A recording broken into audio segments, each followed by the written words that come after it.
Bonjour à tous, nous nous retrouvons pour cette nouvelle émission des couleurs de la Bible.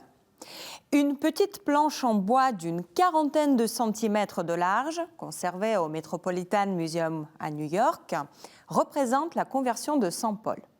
C'est l'œuvre d'un peintre florentin de la Renaissance, Benozzo Gozzoli. La conversion de Saint Paul est mentionnée dans les épîtres de Paul, mais elle est surtout décrite dans les Actes des Apôtres. Paul, appelé Saul avant sa conversion, est envoyé de Jérusalem à Damas pour y persécuter des chrétiens.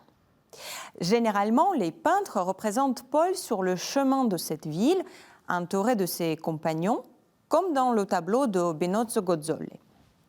Une grande lumière jaillit sur lui. Il tombe à terre et entend la voix du Christ. L'artiste donne plus de dynamisme à la composition en représentant les compagnons de Paul en train de s'enfuir, comme projetés par une force centrifuge, effrayés par la voix de Dieu. Le paysage qui l'entoure est peint selon les règles de la perspective atmosphérique. Les couleurs s'éclaircissent vers l'horizon, les couleurs chaudes du premier plan évoluent vers le bleu au fond du tableau, où les détails s'estompent. Le peintre impose une régularité artificielle au paysage. Regardez, il utilise une série de diagonales, les pentes des collines, les corps des personnages, le faisceau lumineux venant du ciel.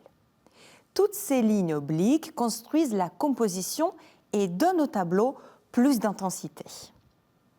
Le peintre italien Garofalo a peint son tableau 60 ans plus tard, vers 1525. C'est la haute Renaissance, l'aboutissement de l'art de la Renaissance en fait.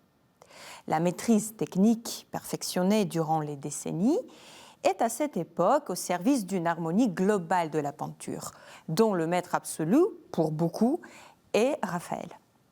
Garofalo s'inspire de lui, entre autres dans ce tableau, et ces peintures à cette époque connaissent un succès déjà de son vivant. Ici, Garofalo combine la clarté de la composition avec la netteté du dessin et avec des couleurs chatoyantes. Des transitions sont délicates. Observez le paysage et le ciel. Un équilibre s'en dégage. Le spectateur voit Paul, son cheval et le Christ, tous les trois réunis par une ligne sinueuse invisible. Aucun personnage secondaire est devant.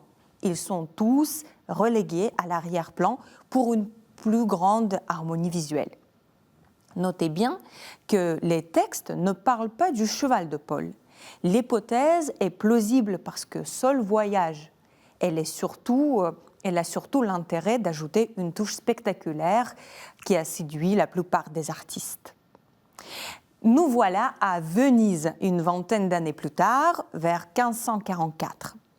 Cette conversion de Saint Paul est l'œuvre d'un des plus grands peintres vénitiens, le Tintoret. Pas question de clarté dans sa composition, c'est surtout l'expressivité et l'intensité qui préoccupent l'artiste, dans un style libre et fougueux qui lui est propre. Saul, futur Paul, est au premier plan, avec son manteau rose isolé du reste de la scène. Le Christ est en haut à gauche. Des ondes de choc envoyées par la voix bouleversent le monde entier dans une atmosphère presque fantastique. Des chevaux derrière Paul renversent des hommes, regardez, d'autres chevaux plongent dans le courant. Une tempête approche, les vagues se déchaînent et les nuages recouvrent les montagnes lointaines. La gamme colorée, avec les zones jaune, bleu, rose vive, donne à cette toile animée de l'énergie supplémentaire. Un groupe de chevaux et de cavaliers font une chute spectaculaire sur un escalier démesuré, presque au milieu de la toile, en dessous du nuage du Christ. Cet escalier est irréaliste, il ne mène nulle part, si ce n'est vers le ciel.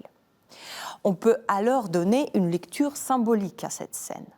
Les hommes orgueilleux qui cherchent à accéder au ciel sont rejetés, tandis que Saint Paul, tombé à terre, manifeste sa soumission et se détache du chaos général. La colère divine, qui effraie les animaux, qui chamboule les troupes, ne l'atteint pas. Le peintre propose donc sa lecture de ce sujet et met l'accent sur l'humilité, sur la soumission à l'autorité divine. Dans cette peinture étonnante, le Tintoret s'est clairement éloigné du récit biblique pour une interprétation dramatique et percutante. Cette histoire de la vie de Saint Paul symboliserait, dans l'imaginaire de la Renaissance, la confrontation entre, d'une part, l'Église catholique et, d'autre part, les adeptes de la réforme protestante qui a eu lieu au XVIe siècle. Le thème de la conversion de Saint Paul devient populaire à cette époque car on comprend l'histoire du Christ, vainqueur de Saul, comme le témoignage de la puissance divine et, par glissement de sens, l'argument pour l'autorité de l'Église catholique.